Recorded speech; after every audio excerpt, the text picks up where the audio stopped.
Good morning. Good morning. Man, you slept for a long time. Do you have any nice dreams? No, I think you should wake up. Let's just get up and go now. Let's have some breakfast. Let's go. Let's go.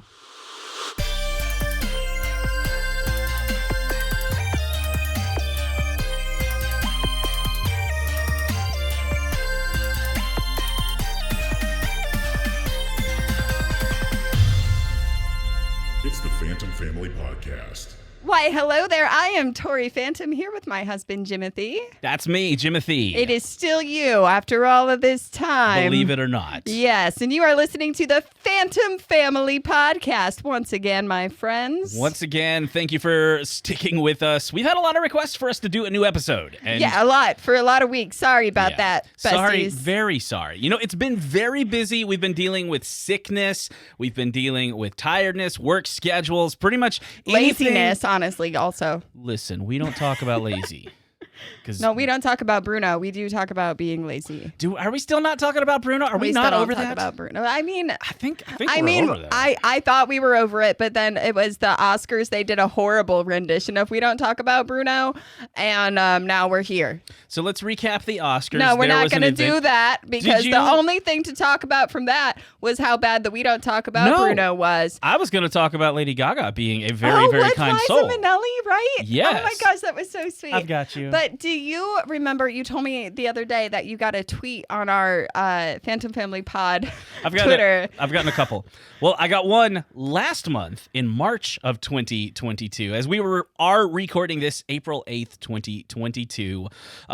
Last year, somewhere around Halloween or so, we were talking about something, and I remember telling you, like, oh, be a little more timely. You know, it's not like somebody's going to be out there listening in April of 2022. And then I said, but if you are listening in April of 2022, shoot me a tweet. Let me know, Phantom Family Pod. And then I got some tweets last month in March saying it's not April, but it's March and I'm listening. And I got one a couple of days ago as well, someone saying it is April 2022 and I am definitely listening right now. So that was awesome. Yes. That was an October episode because I am very much like, this is the time I'm doing this. And Jim's like, you don't need to do that, but I'm going to continue doing that. So if you are listening to this in September 2022, tell us that. Specifically September 17th. If you're listening on September 17th, 2022, call my cell phone number 27. No, we're not going to give out your phone number, okay, actually. That's not... Just tweet at us. Yeah, just tweet. You can just tweet us. That's probably the better idea. Phantom Family Pod or Phantom Family. I don't even know what our Twitter is, if I'm being honest, but you can find me on Twitter at Tori Phantom, so... Sometimes I tweet like once every 3 months. They're pretty good. At Jimothy Strange on Twitter. I do some fun stuff on there. Do you? Yeah, I post. I open that app like once every 3 months because it stresses me out. I post that's where my paranormal stuff goes. It's really the only thing I do anything with is I do my paranormal posting and all that on the Twitter at Jimothy Strange. Follow me there. Have some fun. I'm not going to follow you. That's fine. I'm not mad. I'm not surprised, but I'm not mad. I think I do follow you. That's not really the point. What's been new with you? Let's recap your last 2 months. Give me two highlights. What is time? Okay, I'll start first. I got a promotion at work, and congratulations. It's made life harder there and work harder there, but the paycheck was a little bit better. So congratulations. That's a little bit of lubricant to the wound. Lubricant to the wound, and other than that, we. Okay, really, that's just the one highlight. That's all I got. Everything else has been exactly the same as where we left off. We got new tattoos. We got some new tattoos. Yeah, if you're on YouTube, you can see them. Tattoos. Yeah, on YouTube. What does YouTube have to do with our tattoos? Because there's a video, and you can't see the video if you were listening to a podcast. Is there a YouTube video of our tattoos? They're on our bodies right now as we held up our arms. We're on camera. Oh, okay. Hang on. I got confused. Because I've made TikToks about the tattoos. So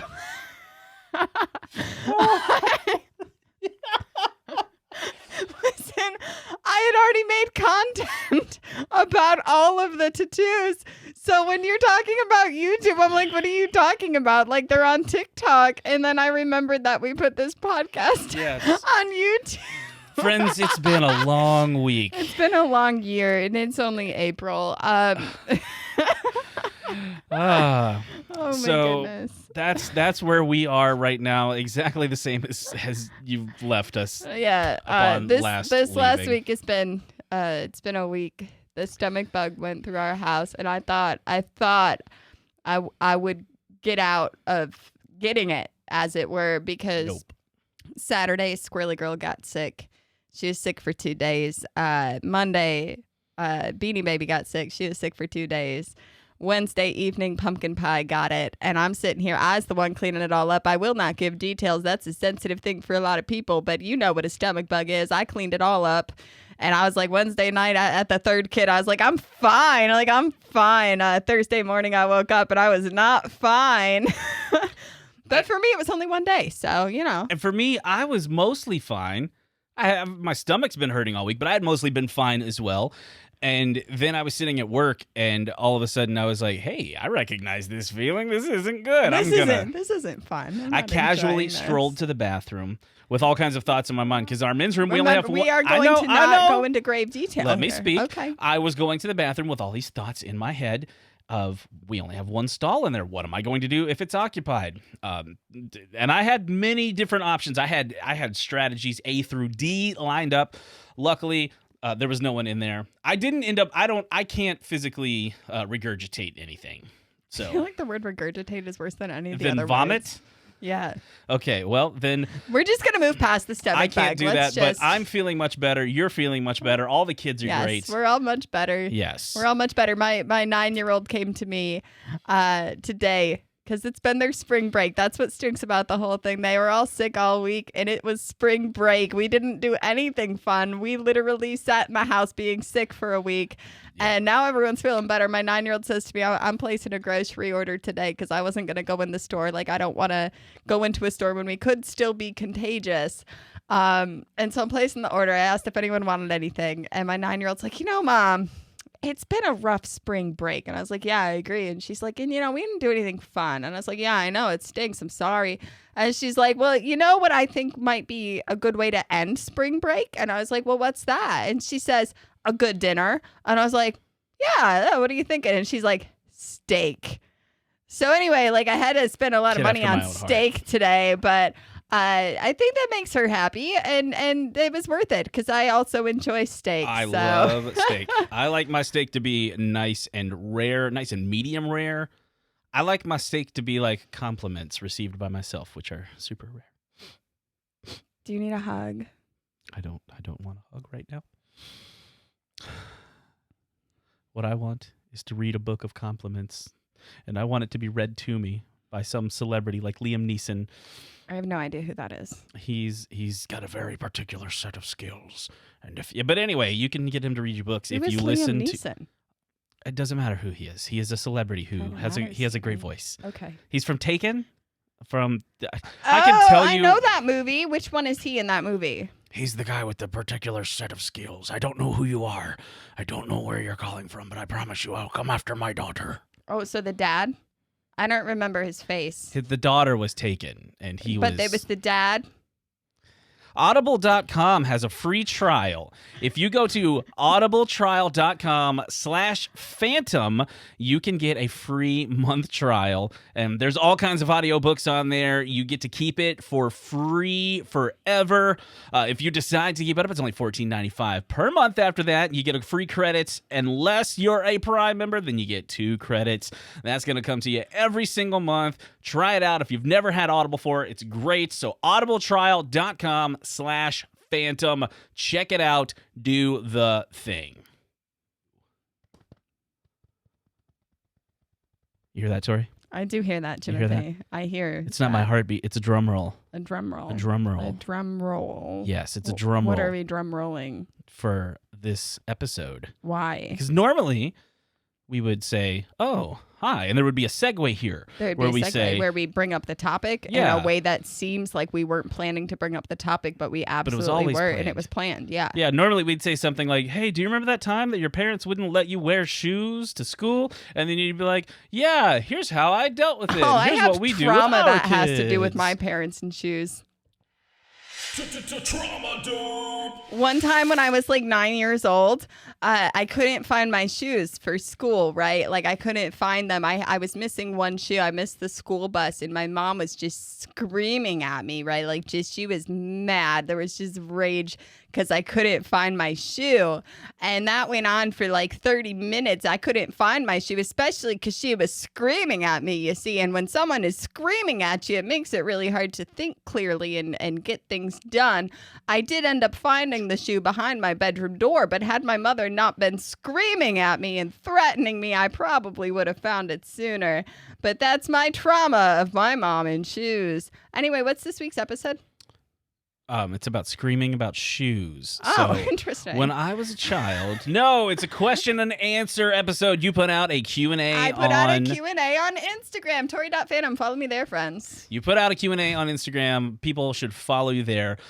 You posted this question. We took some of the good ones here. So we've got a nice handful of questions, and we're going to start them off right now. Question number 1. This comes from user cquick26. What did you do for work before social media? What does Jimothy do? What Jimothy does is make people feel uncomfortable and awkward, and I do it very well. What do you do for work?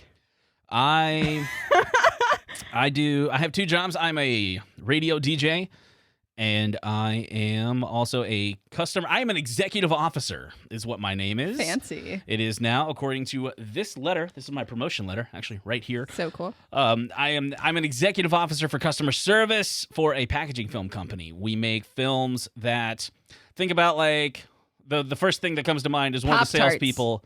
Yes, the wrappers, if you buy like the single serving Pop-Tarts. Pop-Tarts, the plastic wrapper on cigarettes. That none of you should know about that because they're awful and bad. But the plastic wrap on Thing there, we're bringing up. because one of the salespeople showed me it, and he showed me what kind of film it was the other day. The kind of like, you know, on like a Hungry Man film or like TV dinners, there's like the plastic. I love TV dinners. That's film that we make just like that. The metallic film, like for potato chips. And you just deal with the customers, like the companies who buy that from your company. We make the raw film. Customers buy it and they convert it And you're into the the middleman. packaging. You're the customer service guy. I'm not even the middleman. You are, because you're the customer service guy. You be I'm the customer front servicing. lines. I'm the one who gets the order from the customer. They don't make any of the stuff. I have no unless idea what enter you the do for order work, set. if I'm being honest. As That's- it turns out, that's what it sounds like. I don't. I got a whole folder of I'm not orders here because I forgot to interested. bring them back to work after I went home sick yesterday. So that's what it is. Those are all the orders Okay, right so there. what did I do before social media? That's a great question. Thank you for asking. Cquick26. So the last time that I worked an in-person job was in 2015. I worked, so I graduated high school. I was working at Taco Bell, worked there for a while. I left Taco Bell. I had my first daughter at 19, and I went back to school. I dropped out of school. I went and worked at a call center for a cable company. And after that, while I was working there, I interviewed for this other company. And someone sitting next to me was one of the managers who interviewed me. And I got hired. I fooled him into thinking I knew anything about technology. You fooled everybody in there. I fooled everyone into thinking I was a tech person. I got hired as a senior tech at a company that I did not know what I was doing, and I made it work until the company went under, which was not my fault, actually. I'm going to tell you something. I was And- a supervisor there, and I didn't know how to. I was a tech support supervisor. I didn't know how to do any of this stuff. I would just be like, That's the hey, truth. here That's you go. the truth of how we met. It was at that company, and he was the supervisor, the tech supervisor. I was a senior tech. And then we got laid off. I went back to school, finished my degree in health information technology. I planned to go back to work, and then my 5-year-old was born. She's medically complex. I could not go back to work.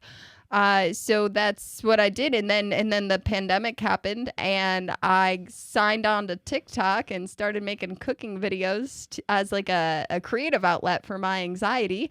And here I am in a podcast now. I like this. If anyone ever needs a video resume, you've just done it. I've just done We'll it. save this clip. We'll just send it to them. That's it. that. That's it. Yeah. Perfection. That's the truth. So that is what we did. That's what I do. I do a little TikToking. I don't make any money from it.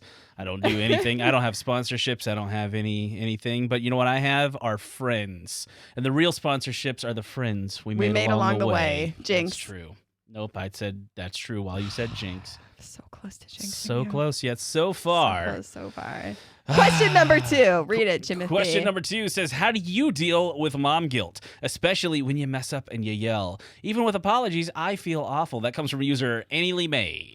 Okay, so I love this question. It's why I picked it. I love this question because I think mom guilt is such a prevalent feeling and topic, and something that I feel that media and social media really pushes onto us. Like with the idea, you look at like Instagram perfect families, you see any sort of parenting content, and I would say I'm probably guilty of it too in the way that I present parenting content. Now I do try to at least like humanize myself through my parenting content. Like I've made videos about when I've been the one who's wrong, but the reality is not everyone sees every video. And if you look at my content or any mom content, it can make you feel bad. Like, wow, why am I not perfect? And the truth is that any parent you see on social media is still a full human who makes mistakes and is not a perfect parent. Po body's perfect. But even if you pull out the idea of social media and things that we compare ourselves to, it is still a big problem of mom guilt because we don't want to treat our kids badly. We don't want to yell. We don't want to react poorly or snap at our children. And the reality of it is that sometimes we do. Even at when we're trying our best, sometimes our feelings, our mood, whatever, doesn't align and we yell at our kids. And then we feel bad about it. And, if you are a gentle parent or any kind of parent, I can't speak for other parenting styles, but I know like the way that I am, if I snap at my kids or if I yell, whatever, like I'm holding myself accountable. I'm apologizing for it. And I'm talking to them about it. I'm talking through that with them. Like, this is, kind of how I got to this point, and it shouldn't have been, and I need to do better next time. But you're gonna knock my drink over. I'm talking sorry. with your hands. I can't help it. But it's tricky in that way that like we're apologizing, but then it still feels like when you're laying in bed at night and you're sitting there thinking to yourself, I shouldn't have yelled. It doesn't matter that I apologized. It doesn't matter that I apologized. It doesn't matter that the rest of our day was good. There was that one moment that was bad, and I'm really upset with myself. I feel really guilty. My kids deserve better. How can I break the cycle if I'm yelling at my kids, et cetera, et cetera? However, I want you to know, if you're listening to me right now, that you don't need to feel guilty. This took me a long time to realize. That even me? Yeah. Thank you. If you are the type of parent who gets upset sometimes and yells at your kids sometimes and apologizes to your kids when that happens, that's a good thing. Because your kids, much like you, are going to have a full range of emotions. Your kids are going to feel mad sometimes. They're going to react poorly sometimes, just like you did. And in that moment, when you recognize that you react poorly and you apologize to them, you have just set the example that it is okay and that we can hold ourselves accountable, apologize, move on, and try harder to do better. It's not a bad thing to sometimes lose it and yell at our kids and apologize after. I think it's a good example. We can't expect to be perfect all the time. I don't think that would be a good example for our kids if we never felt any emotion besides happiness. I felt some emotions last night. I was watching the top 10 saddest moments in professional wrestling, and I cried at 8 out of the 10. I was bawling. He was crying. I could not hold my emotions in. You know what the number one saddest one is? I'm going to ruin the video for you if you haven't watched it. It was the AEW tribute episode to Brody Lee. I wept like a baby. No, I wept like a big sad man, which is way worse than a baby. No, it's not way worse. You stop that right now. No, it's worse because... Big men are allowed to feel sad. No, it was more uncontrolled. I had no control over that. At least that's fine. No, at least when a baby is crying, there's something you can do. It's hungry. It's something. I just wanted to release emotions, and there were a lot of them that came out. Me watching a wrestling video. That's good. When Shawn Michaels. You stop it. It's good to feel to let the cries out. We all have to cry sometimes. Sometimes we have to find the trigger to let the cry out. And you did that. I'm proud of you. Well, geez darn it. Watching Shawn Michaels say, I love you, I'm sorry, right before he super kicks Ric Flair to pin him at the retirement match will make me cry every week. You put it on right now, I will sob uncontrollably. That's good. I will weep openly. Get it out. I got it out last night. I could probably watch again. it. You know what else? Can I tell you one other thing that makes me Please really sad? go It ahead actually and makes me tell cry me. before we move on to the Yes. next question. I was watching what's that documentary? Ken Burns. I was watching the documentary Ken Burns did on country music, of all things. And it got to the George Jones part. And when George Jones passed away, he was very good friends with Vince Gill, who, I don't know if you know who Vince Gill is. Vince Gill, very talented. He had a great solo career. He was in like some stuff before. He currently plays with the Eagles, the real Eagles, not Hotel California, who we saw, which were awesome. But Vince Gill now plays with the Eagles. They're really the Threegles because there's only Timothy B. Schmidt, Joe Walsh, and Don Henley. Can we get Doesn't to the part matter. where you cry? When he was singing "Go Rest High on That Mountain," but he was like best friends with George Jones, and like the video that shows him, he's like sobbing like as he's like singing because he's just like losing it because he's so sad that his friend was gone. Seeing that real emotion makes me feel real emotion. And I think that's what it is about wrestling. Like I have a connection to wrestling. I grew up watching it. These are people That's who a I part of enjoy, you. Yeah. and seeing them like actively sad makes me actively sad. That's a fair thing. That's not anything to be ashamed of. No, I'm not saying it's weird Do you know, to me that it's do you know wrestling the is random, what does it. very specific thing that makes me cry? What? Okay, so if you listen to the movie soundtrack for the musical Rent, but it's the I'll Cover You reprise, right? It's at Angel's funeral where Jesse L. Martin is singing the I'll Cover You reprise because I'll Cover You is the most romantic song ever written. You can't change my mind. But during the I'll Cover You reprise, it is a specific line in the movie soundtrack where he sings, when your heart has expired. There's a crack in his voice. The power in that specific line, it breaks my soul every single time. I feel like you're getting emotional now. I was holding it together. You look like you want to cry. Do you want to? I always want to cry, Jim. Do you want to take a cry break? Should We don't take a have cry time. break? Question number 3. Also, my answer for that, I don't feel mom guilt. But anytime I yell at the kids, I will stop and apologize. Even the oldest, who I played a trick on the other day and said, "Oh, if you can guess which hand the $100 bill is in." We should tell that story real quick. So Jim is a This trickster. is why we can't get through a podcast. No, it's fine. We're getting through I'm it. happy with this. I think this is a good story to tell, because this kind of talks about how parenting, like if you have a privileged situation and you do have 2 parents in the home, how that's really the kind of privilege that comes with that. So the other day, I was looking for my 9-year-old. I say looking for like I hadn't seen her 20 minutes prior, but I was like calling her name and she's not responding. And I go in her room and I hear a sniffle.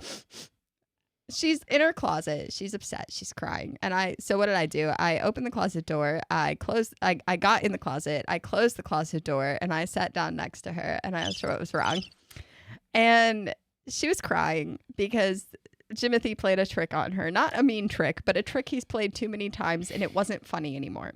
It was funny the first few times because he'll play a trick every now and then. It's not like he's doing this weekly. Like, to be clear, it's not like he's tormenting her with this, but he's done it a few times because she's old enough that now money has meaning to her, because she's got video games she wants to buy, like whatever. And he had like $100 bill and he had said, like, if you pick which hand the $100 bill is in, you can get have it. Now, the trick is that he put the $100 bill in the back of his pants, right? But if you pick wrong, I get your money I out of your piggy bank. didn't know that part, but so either way, she didn't pick the right hand because it wasn't in any hand, and he didn't take her money either, right? It was just a trick, and they've done this before, and she's laughed about it. Well, but I did it recently because I said pick which hand you get. Is like put all of your money. And I did the let's make a deal. I said, if you give mom all of your money, because she had $45 and I had a $50.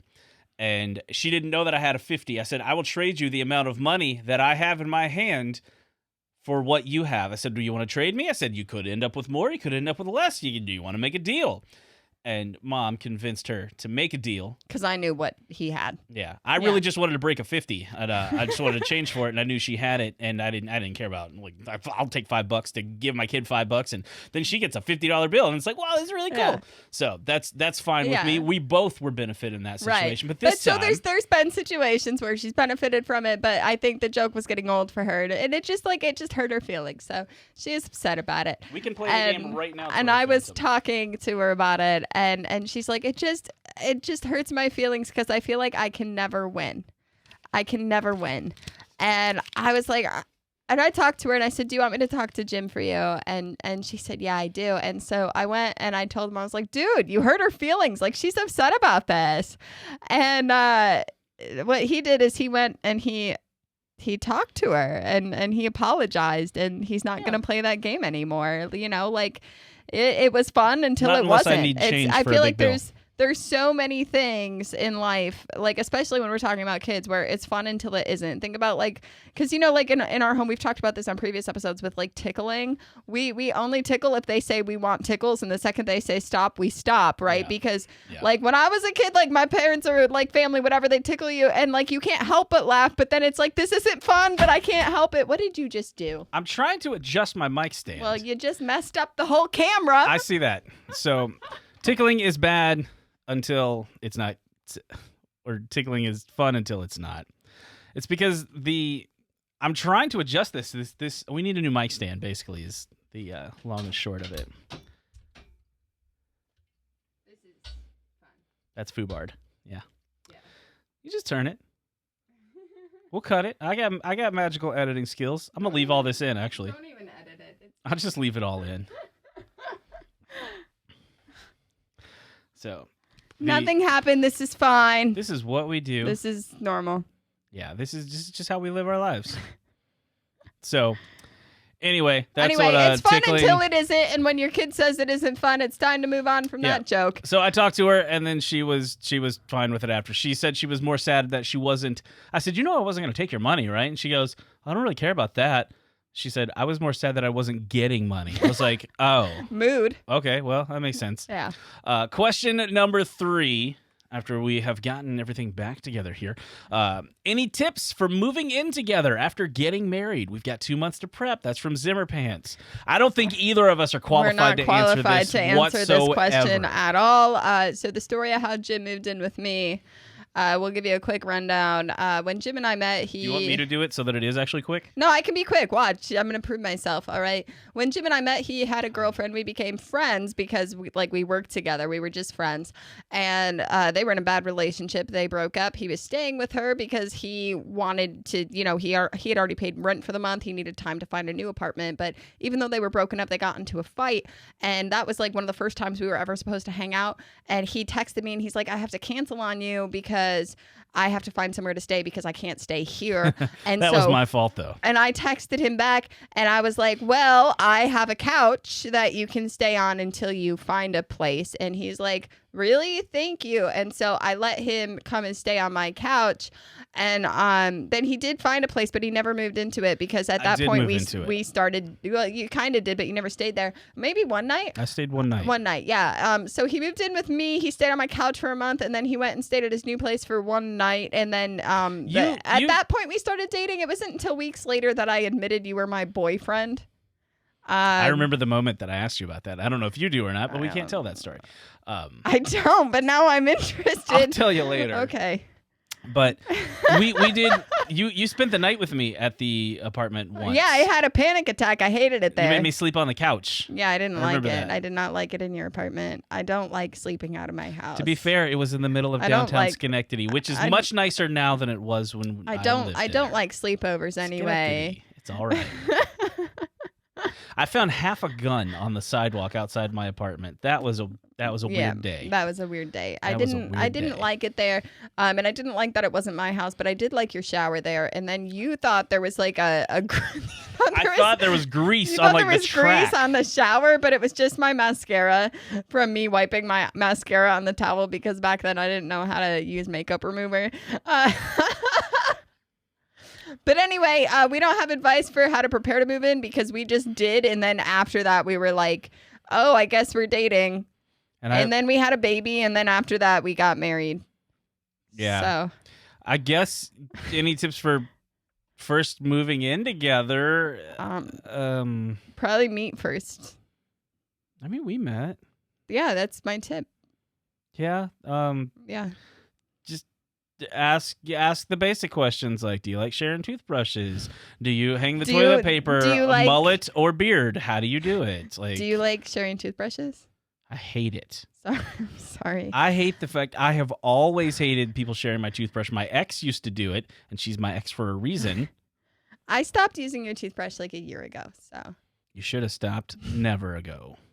Does that mean I can use it again? No, that's not what that means. I know what I said, but I know what I meant. All right. Don't use my toothbrush. I'm not using it. I'm going to start brushing my butt with it. How are you going to like that? Butt mouth.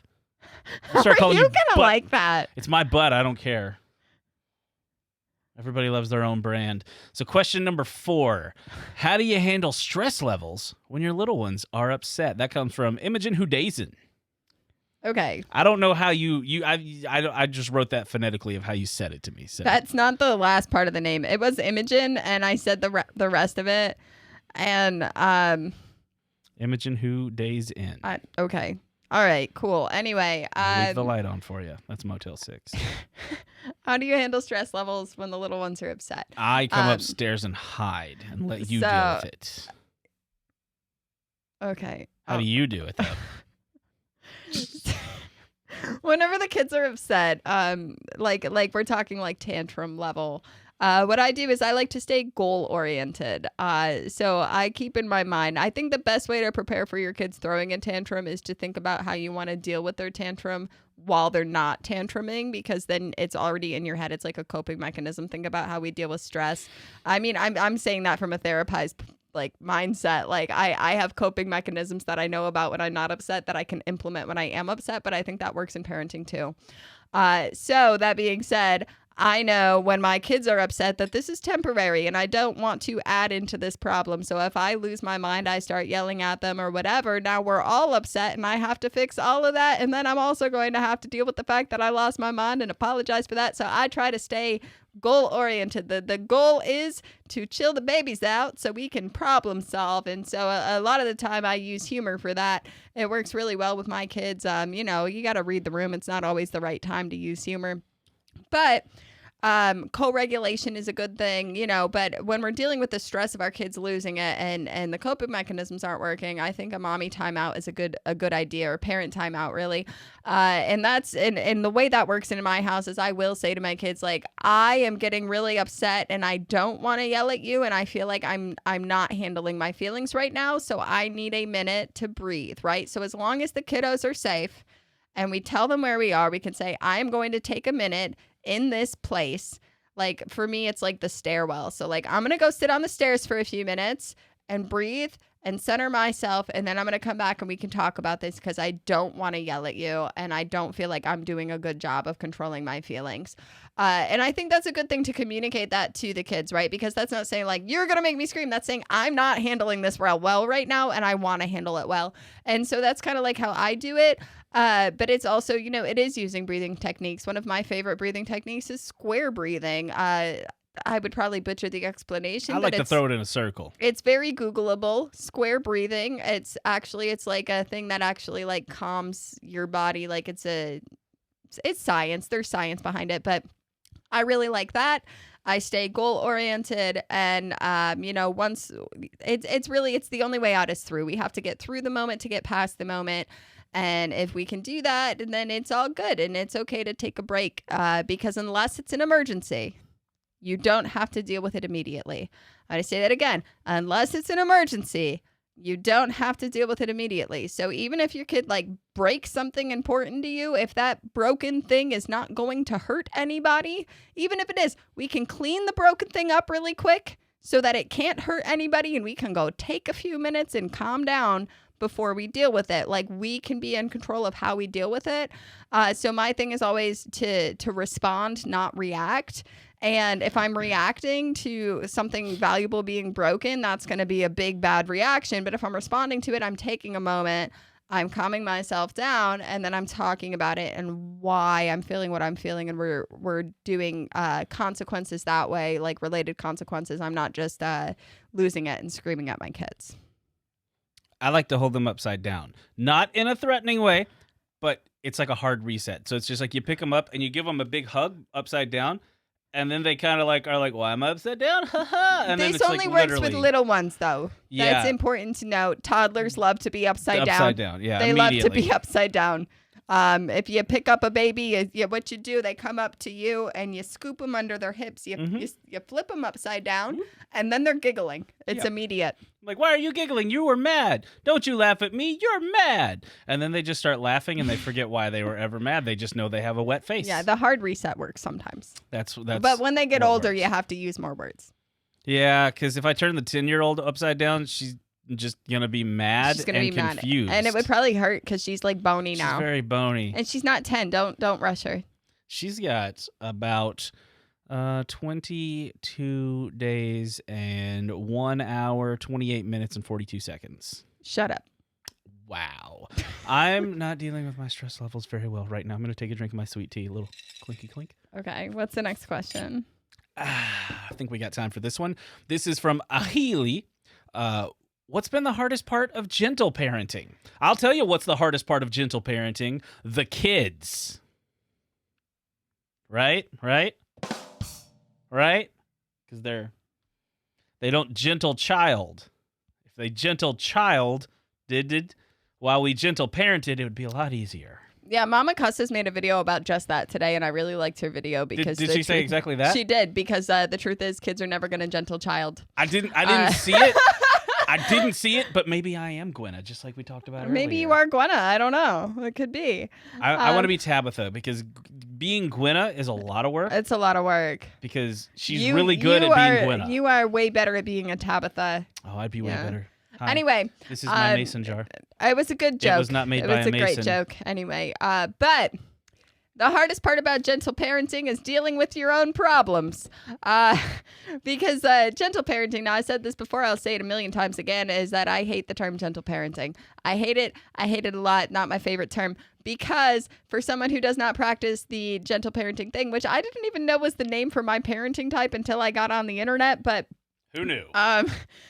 gentle parenting to someone who isn't a gentle parent comes off as permissive parenting because of the term gentle in connotation of parenting seems permissive. You mean you let your kids say no to you? Which How? I do How let could my you kids let say your no to kids me. say no? But it's this idea that gentle parenting means that you let your kids walk all over you. There's no rules, boundaries, expectations. It's gentle. It's gentle. It's not. You don't have to be gentle all the time to be a gentle parent. It's really more about recognizing your own triggers. It's about figuring out your own issues and working through them and not projecting our own stuff onto our kids. And I think that's really the hardest part of it is the mental health portion of gentle parenting because it's a lot of work as a person. But I think even if you're not a parent, it's important work to do to recognize your triggers and your traumas and working on those, because I think that's a huge part of gentle parenting is to do that work. It's true. Finding a good therapist is important. I had a great one, but my insurance said, Yes. no, you're not allowed. And I do want to say, too, that, I understand that therapy is not accessible to everyone. I talk about therapy a lot now because I'm in therapy now. I didn't start therapy until October 2021. So I spent most of my life untherapized. I mean, there was short bouts, couple sessions here and there, but nothing to really do the work. But you can work on your mental health. You can help yourself, and that's not easy. I don't want to make that out to be dismissive, just help yourself. It's not easy. It's a lot of hard work, and not everyone is capable of doing it at any given time. So I don't want to make anyone feel small or bad if they're not able to do that right now, if they don't have access to it, if they don't have the spoons to do it. But I'm just from my own perspective, that's been the hardest part of gentle parenting for me. Okay. For me, it's being a parent. I'm a go with the flow kind of a dad, and I just be hanging out. We play Switch a lot. We play games. Basically, you're my parent too, so that's probably harder for you. That's probably another hard part for you is having the phantom fourth child. The phantom fourth child. AKA the husband. So there we go. All right, so that's all 5 of our Q&As. Now, you ready for a little lightning round? I'm ready for the lightning round. That was the wrong sound for lightning, I think. No. I don't have a lightning we don't sound have a on lightning here. sound. Those are just people screaming happily. Okay. All right, we're rapid just gonna fire go into lightning rapid round. fire. This is from Pearls Fruity. On a scale of 1 to 10, how much have you grown in the last 1 to 10 years? No. 1 to 10, last 10 years. Go. Read the question again. On a scale of 1 to 10, how much have you grown in the last 10 years? 12. 0, because I have been 5'7" the whole time. Mango's Layer X says, how much wood could a woodchuck chuck if a woodchuck could chuck wood? Some. All the wood a woodchuck could chuck. Ray Hooser says, why are your flowers dead? They died. They are dead.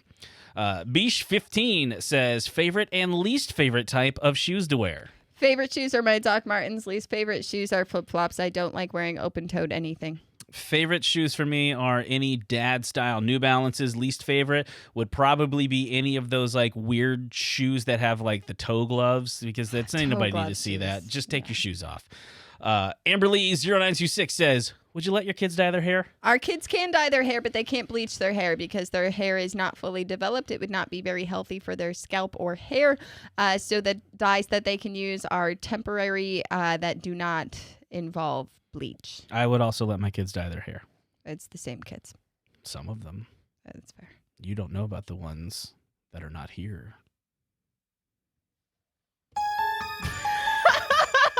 There we go. I remembered where the button was. Okay. So that was fun. We should do this more often. We should do the Q&A once a month because it's should. easy content Maybe we should and it's do that fun. over on Patreon, which we're starting our Patreon soon. May 1st, there's a Patreon getting launched. Yes. So that's coming. That'll be fun. We should definitely do Words. I should learn how to speak. I am a radio DJ on the air, and you would think I would be better. This is why it's a good thing that I record my show instead of doing it live. Probably. Because I'm not great at Anyway, tongue Jim, where twisters. can they find us? They can find us all over the internet. All over the everywhere. internet.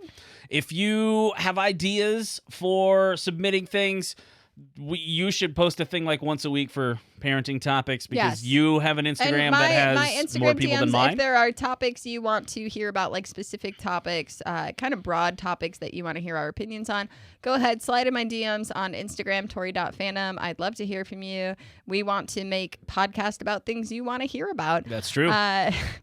And I mean, you know, if you're here right now, there's a whole bunch of people here on TikTok right now watching us live. We do stream on TikTok live when we do these. And eventually we'll go YouTube live, Facebook lives, Instagram lives, any good social media. You can find Tori Phantom over on Facebook, Tori.Phantom, Instagram, Tori Phantom on Twitter.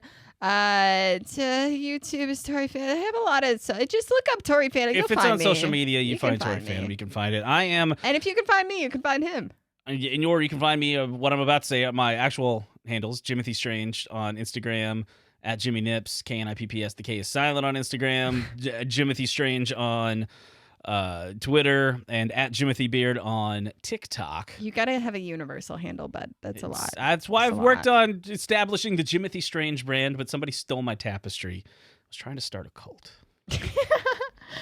Anyway, I think it's time to put this thing to bed, Jim. I forgot we put it to bed, but we will put this boy to bed.